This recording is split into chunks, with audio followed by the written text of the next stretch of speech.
ప్రపంచ దేశాలతో తెలంగాణ పోటీ పడాలన్నదే తమ విధానమని సీఎం రేవంత్ రెడ్డి తెలిపారు.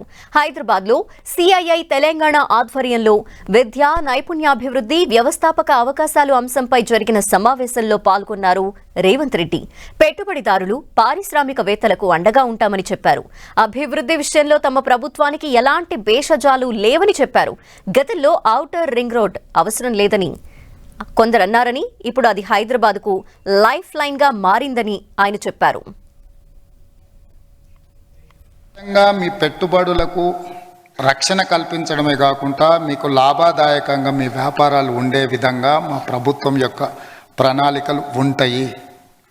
ఎవరు ఎలాంటి బేసిజాలు పెట్టుకోవాల్సిన అవసరం లేదు. గత ప్రభుత్వం మారింది, కొత్త ప్రభుత్వం వచ్చింది కాబట్టి విధానాలు పూర్తిగా మార్చేస్తారేమో, లేకపోతే గతంలో ఆఫ్ ఆఫ్ ద వేలో ఉన్న పర్మిషన్స్ ఏమైనా రాకుండా పోతాయేమో, లేదా గవర్నమెంట్ పాలసీస్ని అన్నిటిని కూడా రీరైట్ చేస్తారేమో, ఇట్లాంటి అపోహలకి తావు ఉండాల్సిన అవసరం లేదు.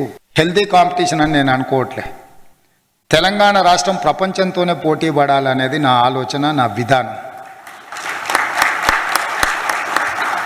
ప్రపంచంతో పోటీ పడడానికి అవసరమైన ప్రణాళికలు ఏమున్నా మీ వైపు నుంచి మేము మీ సూచనలు, మీ సలహాలని, మీ ఎక్స్పీరియన్స్ని అంతా కూడా తెలంగాణ కోసం ఖర్చు పెట్టండి.